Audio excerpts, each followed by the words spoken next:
बड़ी शिक्षा छोटा संदेश में आप सभी भाई बहनों का बहुत बहुत स्वागत है।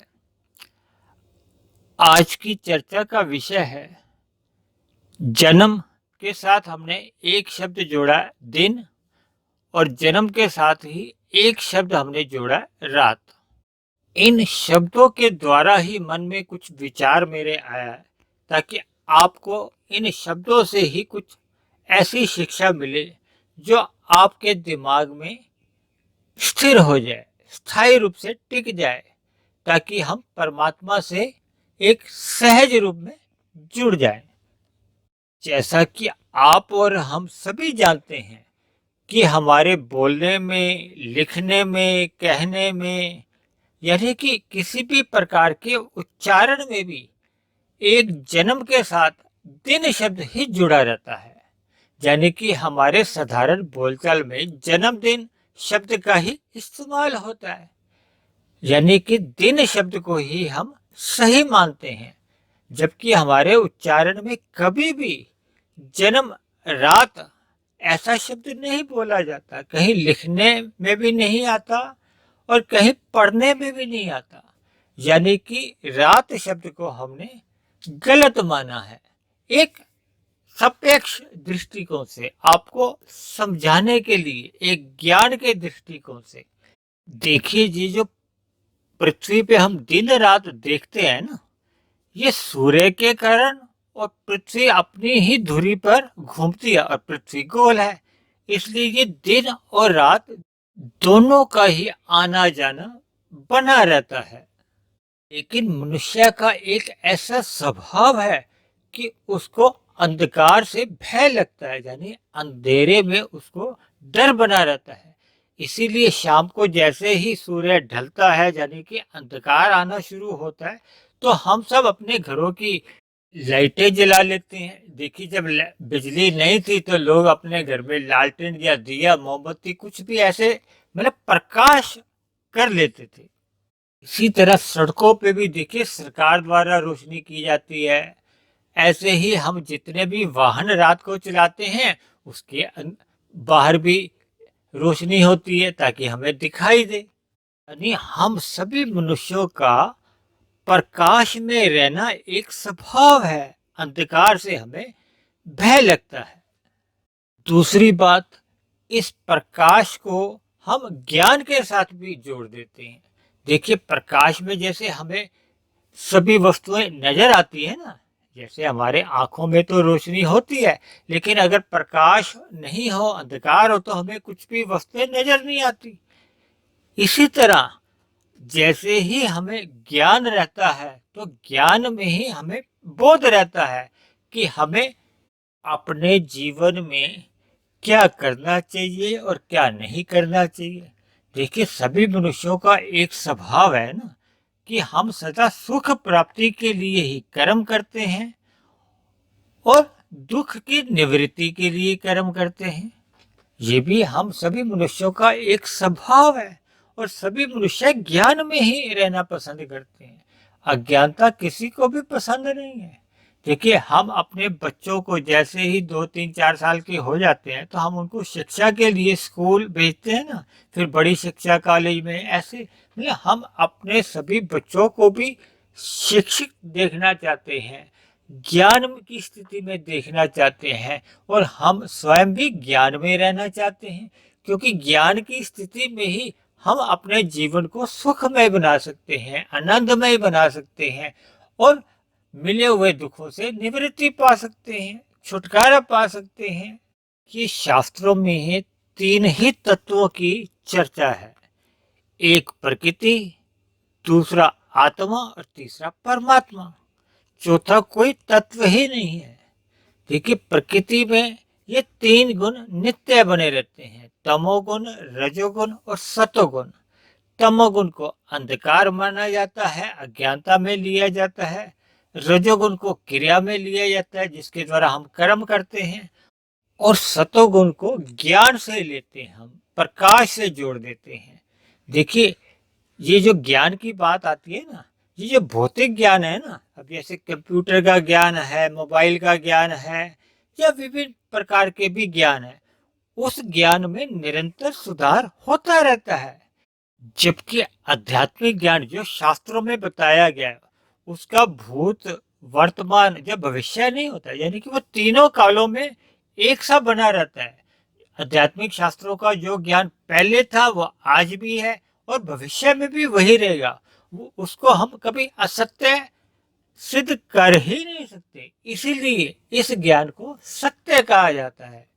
और जो भौतिक ज्ञान है, इस ज्ञान की तुलना में उसको असत्य मान लिया जाता है, क्योंकि उसमें सुधार निरंतर होता रहता है। इसीलिए शास्त्रों में आत्मा को चेतन कहा गया है, ज्ञानवान कहा गया है। ज्ञान में रहना आत्मा का एक सहज अपना ही गुण है, जबकि भगवान में आनंद गुण माना जाता है। परमात्मा के लिए ही सच्चिदानंद भी कहा जाता है, यानी कि आनंद में ज्ञान भी रहता है और नित्यता भी रहती है, और आत्मा में ज्ञान बना रहता है और नित्यता रहती है, यानी कि ज्ञान सदा ही नित्य रहता है, जबकि प्रकृति केवल नित्य है, जड़ कही गई है, उसमें ज्ञान नहीं है।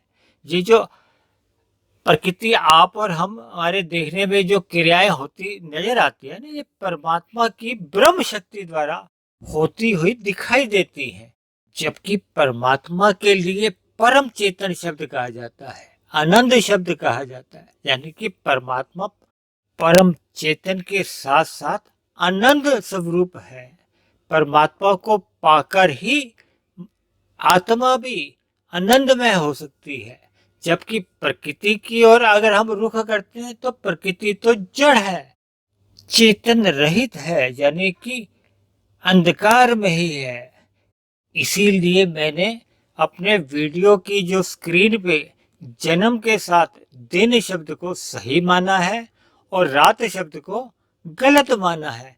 ये ज्ञान इसी बात को दर्शाता है कि मनुष्य को ज्ञान के साथ जुड़ना है, परमात्मा के साथ जुड़ना है, अंधकार के साथ हमें नहीं जुड़ना है। यानी कि हम देखिए, जितना भी प्रकृति के भोगों की ओर आकर्षित होते हैं, तो जो हमारा स्वयं का भी ज्ञान है वो भी ढक जाता है। जबकि मनुष्य जीवन पाकर हम जितना परमात्मा की ओर रुख करते हैं, यानी कि हम परम प्रकाश की ओर, दिन की ओर करते हैं। जैसा कि देखिए, जन्म के साथ दिन शब्द ही जुड़ा होता है ना। आप और हम कभी भी किसी के आगे बात करते हैं तो जन्मदिन की ही शुभकामनाएं देते हैं ना। जन्म भले ही उसका जन्म दिन में हुआ था या रात के समय हुआ था, वो एक अलग घटना है, लेकिन हमारे एक सामान्य बोलचाल में तो दिन शब्द को ही कहा जाता है, उच्चारण किया जाता है, क्योंकि हमारा स्वभाव है। प्रत्येक आत्मा का ये स्वभाव है कि वो ज्ञान की स्थिति में रहे। परम पिता परमेश्वर जो कि परम चेतन है, आनंद स्वरूप है, हम उनकी ओर ही अपने जीवन को मोड़ दें, अर्थात हम अपने मिले हुए जीवन में आध्यात्मिक उन्नति की ओर ही अग्रसर हो। हम परम पिता परमेश्वर को जुड़ने के लिए हमें अपने जीवन में सदा ही सत्संग करते रहना चाहिए, यानी कि सदा ही सतोगुण में रहना चाहिए, ज्ञान में स्थिति में रहना चाहिए, यानी कि प्रकाश से जुड़ना चाहिए, यानी कि दिन से ही जुड़ना चाहिए। ये सारे शब्द हमें परमात्मा की ओर ही जुड़ने की ओर इशारा करते हैं। स्वभाव भी हमारा यही है। यही ज्ञान रूपी संदेश आपके मन में स्थायी रूप से बैठ जाए, ताकि आपकी हम सब की आध्यात्मिक उन्नति होती रहे। इसीलिए मैंने आज का जो वीडियो का चित्र भी इसी ढंग से बनवाया है।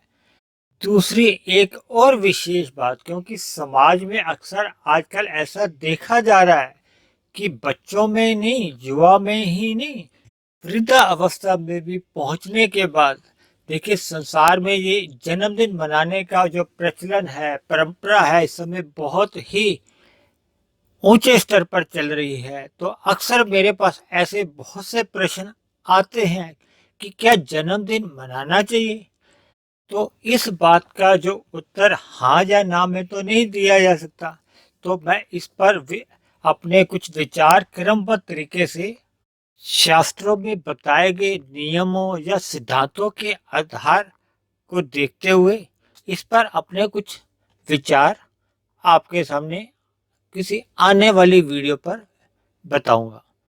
दूसरी बात, यदि मेरे बनाए गए वीडियो आपको पसंद आते हैं तो आप मेरे इस चैनल को अवश्य ही सब्सक्राइब करें और अन्य सतोगुनी भाई बहनों को भी इस आध्यात्मिक चैनल को सब्सक्राइब करने के लिए प्रेरित करें, ताकि ज्ञान रूपी प्रकाश अधिक से अधिक समाज में फैलता जाए। तो इन्हीं शब्दों के साथ आज की चर्चा को हम यही समाप्त करते हैं। आप किसी भाई बहन का कोई प्रश्न हो, कोई बात समझ में नहीं आई हो या कोई आपका आपत्ति हो या सुझाव हो तो आप नीचे दिए गए कमेंट्स बॉक्स में लिख सकते हैं। इन्हीं शब्दों के साथ आप सभी भाई बहनों का बहुत बहुत धन्यवाद। कल फिर मिलते हैं एक नए विषय को लेकर, एक नए संदेश के साथ।